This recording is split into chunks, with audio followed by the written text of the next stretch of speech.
My stepfather snatched money from my lockbox to employ someone against his brother's girlfriend, declaring he required it more as repayment for providing for me.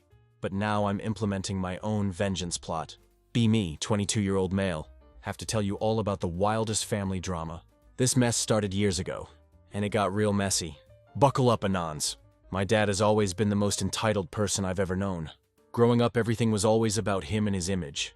We lived in this upper-middle-class neighborhood in Chicago. He was obsessed with keeping up appearances. The dude would literally go into debt to buy stuff we couldn't afford, just so the neighbors would think he was successful. New car every 3 years, even though the old one worked fine. Expensive watches he'd casually mention were gifts from clients. You get the picture. I remember when I was 10, we had this neighborhood BBQ. He spent like $700 on a fancy new grill just for the event, then bragged to everyone about how it was nothing special, and he just picked it up last weekend on a whim. Meanwhile, I heard him and Mom fighting the night before, because we were behind on the electric bill. That was my dad in a nutshell. He was also the king of guilt trips. Anytime I needed something as a kid, he'd make this big show about how much he sacrificed for me. "Do you know how hard I worked to put food on this table?" was his favorite line. Even though my mom was actually paying most of the bills, he'd use that manipulation tactic for everything. From school supplies to doctor visits, made me feel like a burden for just existing. When I was 13, I made the baseball team and needed new cleats. Mom was out of town for work, so I had to ask him. You'd think I'd asked for a yacht. The way he carried on, sighing dramatically, making calls to move some money around, telling me we'd have to tighten our belts for the rest of the month. Then next weekend, he bought himself new golf clubs that cost literally 10 times what my cleats did. But those were an investment because he was networking with important clients, right? My parents split when I was 14. The divorce was nasty, mostly because my dad couldn't accept that my mom was the one who wanted out. His precious ego couldn't handle being the one left behind. He dragged out the proceedings for almost 2 years, fighting her on every little thing, even when it made no sense financially. Pure spite. During the divorce, he actually tried to get primary custody of me. Not because he wanted me around, but because he knew it would hurt my mom, and he'd get more child support. When the judge saw through his BS and gave Mom primary custody, he acted heartbroken in court, then took me for burgers after, and spent the whole time on his phone ignoring me. That was the last time he pretended to want me around. Then came Veronica. He met her at some work function, about 6 months after my mom moved out. Veronica was your typical trophy wife material, 10 years younger than him, always perfectly put together, and desperate to climb the social ladder. She laughed at all his jokes, stroked his ego, and basically worshipped the ground he walked on, exactly what he needed after the blow to his self-esteem from the divorce. Veronica had her own agenda from day one. She'd been a single mom struggling to maintain her lifestyle. After divorcing some rich guy who turned out to be not so rich, funny enough, she was smart enough to keep her assets separate. The house was in her name from the jump. Guess she wasn't as naive as she acted. My dad was her meal ticket back to the country club. She knew exactly how to play him, acting impressed by his success, asking his advice on everything, making him feel like the big man. It was honestly embarrassing to watch. She had a daughter, 16 female from her previous marriage. Let's call her Brianna.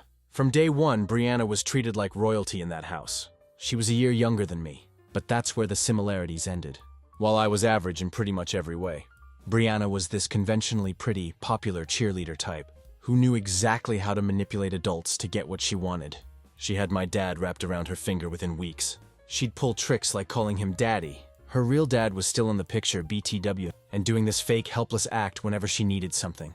"Daddy, I don't understand this math homework," with a pouty face. And suddenly my dad, who never once helped with my homework, is clearing his schedule to sit with her for hours. Meanwhile, I'd be struggling with a school project in the next room and get told to figure it out because I needed to learn independence. By the time they got married, barely a year after my parents' divorce was finalized, the dynamic was set. My dad and Veronica would spend ridiculous amounts of money on Brianna, while I got the bare minimum, and I mean bare minimum.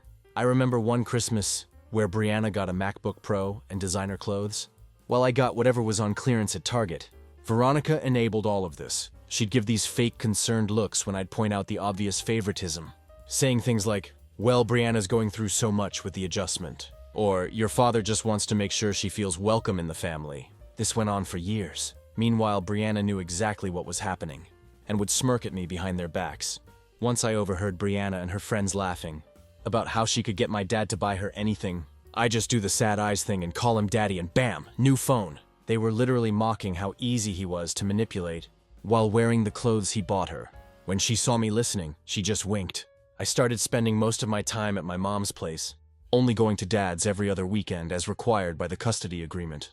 Even then, half the time he'd have to work, or would be taking Veronica and Brianna on weekend trips that somehow I wasn't invited to. When I was there, I was treated like an inconvenient house guest, rather than family. Whenever I needed anything for school or whatever, suddenly he was tight on cash, or I needed to learn financial responsibility, but there was always money for Brianna's dance competitions, cheer camps, or whatever hobby she picked up for 2 weeks before getting bored. So I did exactly what he said. I learned financial responsibility. The summer I turned 16, I got a job bussing tables at this restaurant near my mom's house. Minimum wage plus whatever tips the servers would throw my way. Not glamorous, but it was my money that no one could make me feel guilty about spending. The joint bank account was actually my dad's idea, which is the most ironic part of this whole story. He showed up at the restaurant one day, acting all concerned about my financial future, said he was proud of me for working, and wanted to help me set up a proper savings account since I was a minor. I needed an adult on the account anyway, so it made sense. The bank lady explained everything, and I remember feeling pretty good when I deposited my first paycheck. Dad even acted impressed, told me I was being so responsible. Probably the only genuine compliment he ever gave me. Over the next 4 years, I worked my ass off. Double shifts, weekends, holidays. I took whatever hours they'd give me. I watched that balance grow while dreaming about college, finally getting away from his toxicity and Veronica's fake sympathy. Meanwhile, Brianna went through 3 total cars, all replaced immediately. Got caught shoplifting. Charges mysteriously disappeared and failed half her classes. Still got into a decent college because Dad made a donation. By the time I hit 22, I had nearly $19,000 saved up. Not life-changing money for most people, but for me it was a big deal. I had it all planned out. Another year of saving, and I'd have enough to cover my first 2 years of tuition and a decent apartment near campus. I'd applied for some scholarships too, and was waiting to hear back. For once, things were looking up. I was careful with that money too. No impulse purchases, no splurging. Even when my piece of crap car died, I took the bus for 6 months rather than dip into my savings. I fixed my own phone when the screen cracked, instead of buying a new one. Every dollar represented freedom from my dad and his bullshit.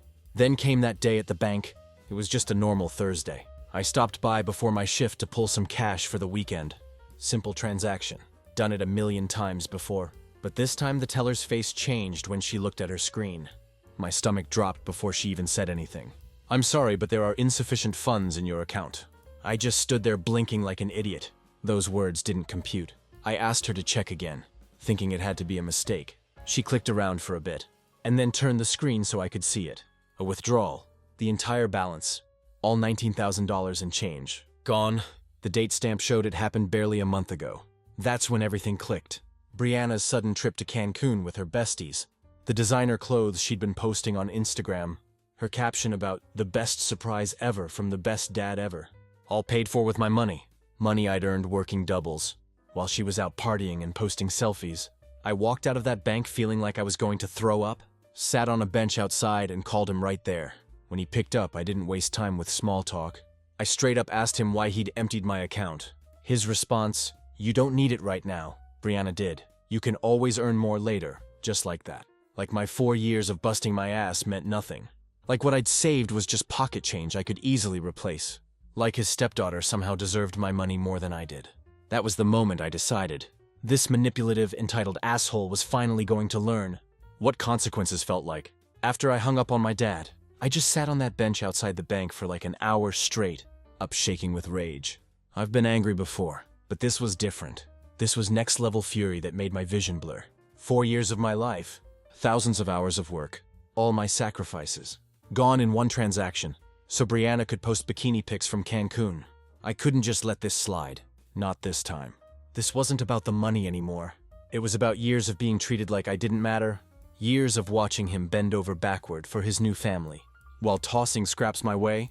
When I could finally think straight enough to move, I called my mom. She's always been the level-headed one, and I needed someone who wouldn't tell me I was overreacting. When I told her what happened, she went dead silent. Not because she didn't believe me. She knew exactly what he was capable of. but because she was calculating just how low he'd sunk this time. "Come over now. Bring all your bank statements," she said. In this tone, I rarely heard from her. I crashed at her place that night, both of us too pissed to sleep. By morning, she'd already made a dozen calls and had her laptop open with like 20 tabs. My mom might look like a sweet kindergarten teacher, but cross her kid and she turns into a goddamn tactician. First thing we did was call the bank to understand our options. The answer was exactly what I feared. Since he was a joint account holder, legally he had every right to withdraw the money. Technically not theft. Morally fucked up beyond belief, but not illegal. "So we can't get the money back through the bank," my mom said after hanging up. "But that doesn't mean we're powerless." That's when we started mapping out the plan. If we couldn't hit him legally, we'd hit him where it actually hurt: his precious reputation and financial stability. See, my dad's whole identity is wrapped up in how others perceive him. Mr. Successful, Mr. Family Man, Mr. Pillar of the community. The man would rather die than have people know what he's really like. And his finances? Total house of cards. My mom had witnessed it during their marriage. He'd spend way beyond his means to keep up appearances, taking out loans to pay other loans, the whole deal. Step 1 of the plan: expose him publicly. I started with calls to family members. My paternal grandmother first. She'd always been nice to me, even though we weren't super close. When I told her what happened, she first asked if I was sure, if there wasn't some misunderstanding. I expected that. Nobody wants to believe someone in their family could be that shitty. So I emailed her the bank statements, showing the complete withdrawal, screenshots of my stepsister's social media posts, from the exact dates showing her Cancun trip and shopping sprees, and a recording of my phone call with my dad. Yeah, I recorded it. Learned to document everything growing up with him. Her tone changed completely.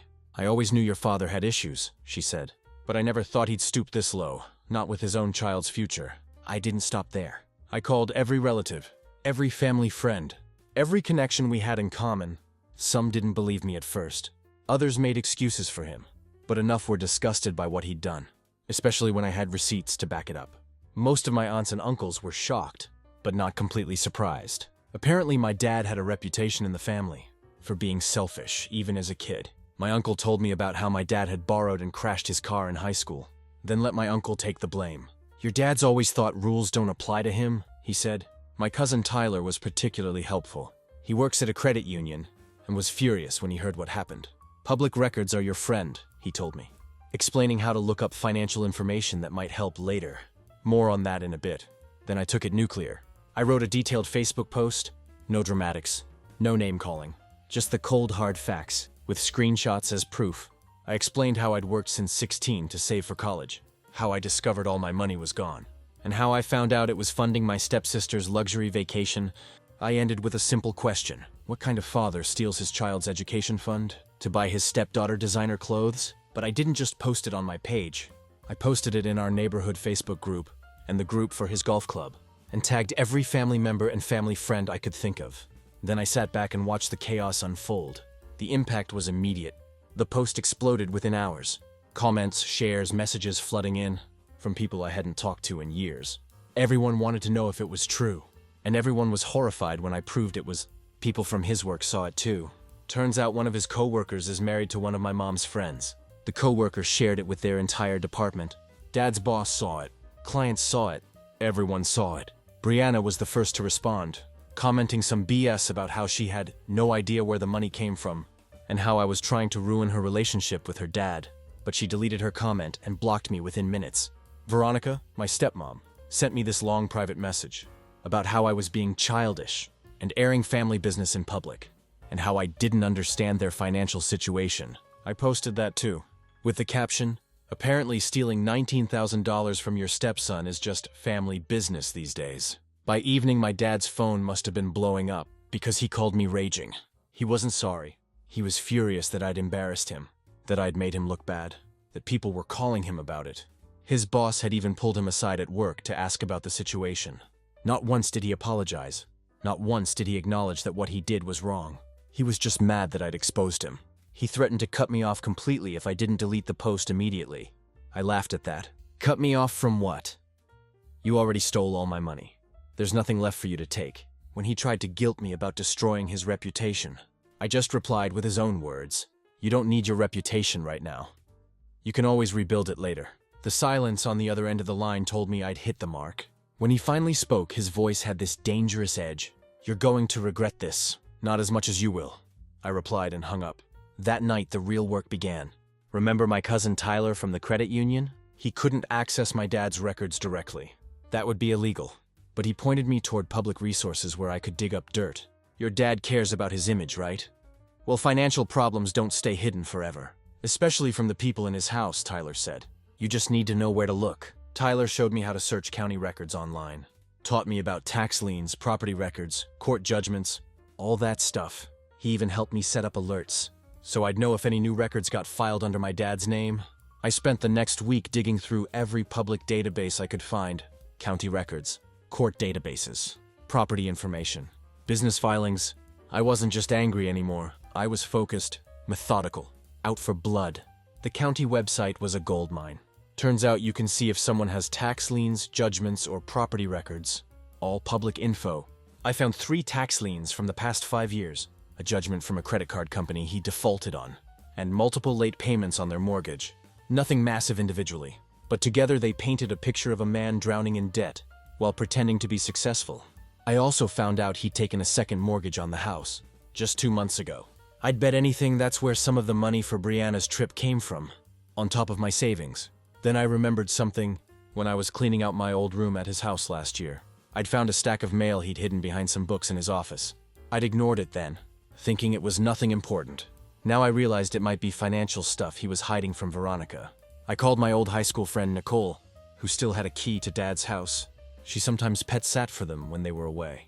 She owed me for covering her shifts last summer, so she agreed to check if that stack was still there during her next visit. Jackpot. Not only was it there, but it had grown. She snapped photos of everything. Collection notices, late payment warnings, loan rejection letters. There was even an application for a personal loan, where he'd listed his income as $55,000 more than he actually made. The dude was in way deeper than even I'd thought. Nicole also found letters from 3 different credit card companies, threatening to close his accounts due to late payments. And get this, she found a 4th maxed-out credit card statement, hidden in a golf magazine, all dated within the last 2 months. My dad's house of cards was already wobbling before I came along. The final piece came from social media stalking. I created a spreadsheet tracking all their visible expenses over the past year. Vacations, restaurants, Brianna's shopping hauls, the new patio furniture, everything they'd posted about buying. Then I compared it with what I knew about my dad's salary, from when he'd bragged about raises. I even went back through old posts and added up what they'd spent on Brianna's sweet 16 party, her car, her graduation trip to Hawaii, and all the designer crap he'd bought her. Conservatively estimated they'd spent over $45,000 just on Brianna's luxuries in the past year. No way his salary covered that. Plus their mortgage, car payments, country club fees, and Veronica's shopping addiction. Math wasn't mathing, not even a bit. Either he'd won the lottery, or he was financing their lifestyle with massive debt. With this information, I could have gone directly to Veronica with everything, but that felt too obvious. Instead, I created an anonymous email account and sent selected documents to his boss and a few key coworkers. My dad worked at a financial services firm, where reputation and trustworthiness were everything. An employee with hidden money problems and judgments against them? Not exactly the image they wanted to project. I also accidentally left a folder of printouts, where Brianna would find them during one of her rare visits, to drop off some of my old mail. She was nosy enough that I knew she'd look, and she'd definitely show her mom. But I didn't stop there. I sent an anonymous tip to the IRS, suggesting they might want to look into my dad's tax returns for the past few years. I had no idea if he'd actually committed tax fraud, but given everything else, it seemed likely. And even if they found nothing, the audit alone would be a nightmare for him. I also contacted the ethics department at his firm anonymously, suggesting they review his client accounts for any irregularities. Again, no idea if he'd done anything wrong at work, but the investigation would put him under a microscope. The trap was set.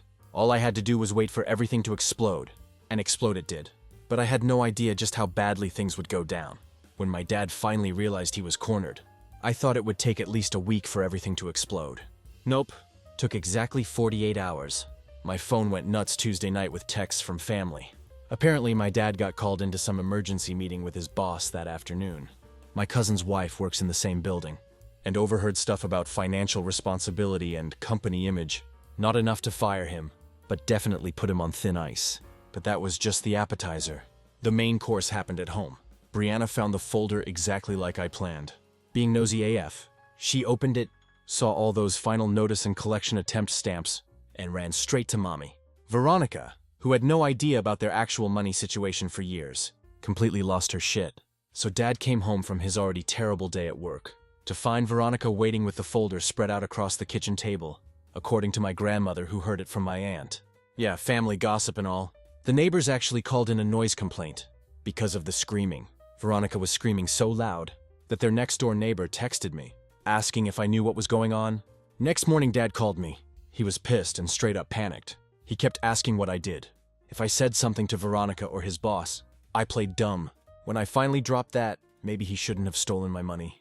He went on yelling about how I was destroying his life over a little money, and how I didn't understand adult finances, and other bullshit. I just let him vent, and then told him he should probably focus on keeping his job and wife, instead of worrying about me. He said this isn't over before hanging up. Didn't know how right he was. The next few weeks were wild. Veronica froze all their joint accounts, and talked to some financial advisor. She found way more debt than even I discovered. Meanwhile, at work, Dad got pulled from client accounts and stuck doing back-office paperwork. His commissions dried up, so his income took a massive hit. Brianna went totally silent on social media. After weeks of flexing her Cancun pics, when she finally posted again, it was some vague quote about learning who's really there for you. No more designer clothes selfies, or bragging about Daddy's gifts. Family gatherings got super awkward, according to my grandma. People who used to kiss my dad's ass now avoided him completely. Conversation stopped when he walked in. His golden boy image was totally wrecked. About a month after my Facebook post, Veronica kicked him out for real, changed the locks, and threw his stuff into the front yard in garbage bags. Turns out the house was in her name the whole time, so he was screwed. So now my dad, Mr. Perfect Image, was living in some crappy apartment. His BMW got repossessed. Veronica was selling his fancy watches on eBay. Then came the night everything went to another level. I was closing at the restaurant around 11 p.m. when I finally headed out to the nearly empty parking lot. I was digging for my keys when I noticed someone leaning against my car. It was my dad, looking like complete shit. Wrinkled clothes, messy hair, reeking of booze. "You happy now?" he slurred. "I've lost everything." I tried to walk past him. "You should go. You're wasted," I said. That's when he grabbed my arm and spun me around. "Don't walk away from me, you piece of shit!" "You think you can destroy my life with no consequences?" I pulled away and reminded him that he'd stolen my hard-earned money. So he already knew all about consequences. Something snapped in him then. He shoved me hard against my car, knocking the wind out of me before I could recover. His fist connected with my ribs. The pain was shocking.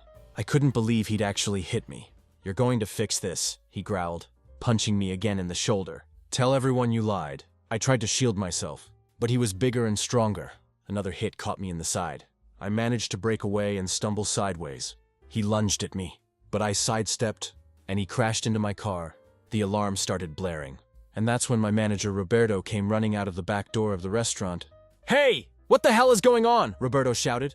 My dad tried to act normal, but it was way too late. I pulled out my phone and told him I was calling the cops. He just spat near my feet, said I was dead to him, and stumbled back to his car. Roberto stayed with me until the cops showed up. Like 5 minutes later, they took our statements, photographed my bruises, and put out an alert for my dad's car. They caught him trying to drive home, and added a DUI to his assault charges. I went to the hospital, just bruising. No broken ribs, thank God, and filed for a restraining order that night. When they asked if I wanted to press charges for assault, I didn't hesitate to say yes. Stayed at my mom's that night. She wasn't surprised he'd snapped. When he lost control of his precious image, by morning the whole family knew. Any support Dad had left was gone. My grandmother texted that she was sorry for ever defending him, and asked what I needed. The assault case changed everything. This wasn't just some family drama anymore. It was public record. My dad wasn't just the guy who played favorites. He was the guy who beat up his own son in a parking lot. The assault case changed everything.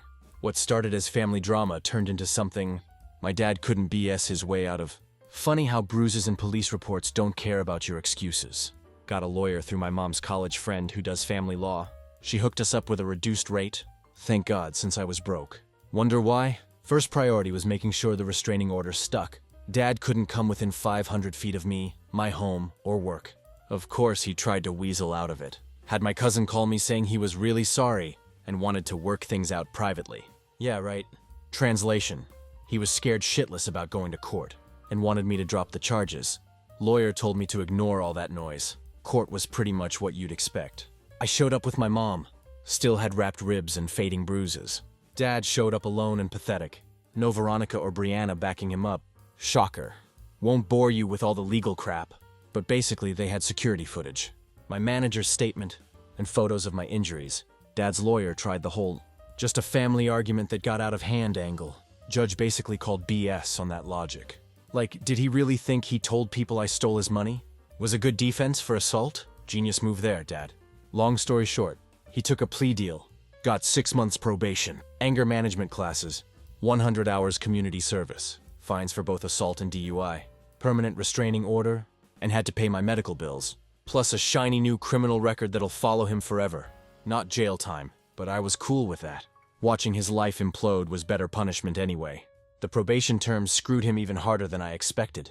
Regular check-ins with his PO meant taking time off work. Community service ate his weekends. Anger management classes weren't cheap.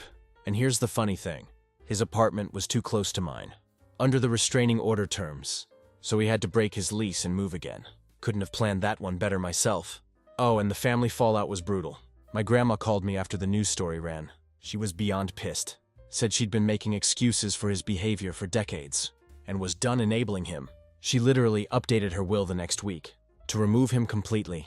Dad had been counting on that inheritance to fix his money problems. So oops. Meanwhile, I focused on rebuilding. The victim services people hooked me up with emergency financial aid for college. Wasn't the full amount Dad stole, but enough to get started. Mom co-signed a small loan for the rest.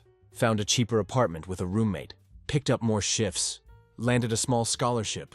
Bought myself a decent used car with my own money. First thing I owned outright. No strings. Not the smooth ride I'd planned after saving for years. But I was making it work. Most importantly, I was free from his BS forever. The restraining order was basically a dad-repellent shield. About a month post-court, Veronica was divorcing his ass, and had found even more financial secrets during discovery. He'd been taking out credit cards in her name, skimming from their savings, even borrowing against their house without telling her. The final nail in Dad's coffin came about 2 months after court, when his firm finally fired him. They'd kept him on desk duty through the legal stuff, but once everything was official, they cut him loose for violation of company ethics policy. Translation: we don't want a convicted abuser managing people's money, you psycho. With no job, no wife, mounting legal bills, and a criminal record. He ended up in a Roach Motel apartment in the next city over, working at a call center. The guy who used to brag about his corner office now spends his days getting yelled at by strangers about their cable bills. Life comes at you fast. Sometimes I wonder if I went too far. Then I remember him stealing my future without a second thought. Remember the feeling of his fist hitting my ribs. He made his choices. I just cashed the karma check. To those asking why I didn't just sue him, read the post again. Joint account equals legal access. Morally screwed, legally clean. That's why I had to get creative with the payback. And no, I don't care that the economy is tough, and he might struggle to find work with a record. Should have thought about that before stealing from his son and throwing punches in a parking lot. MFW, I'm finally free of his toxic bullshit. TFW, your own revenge plan works better than you expected.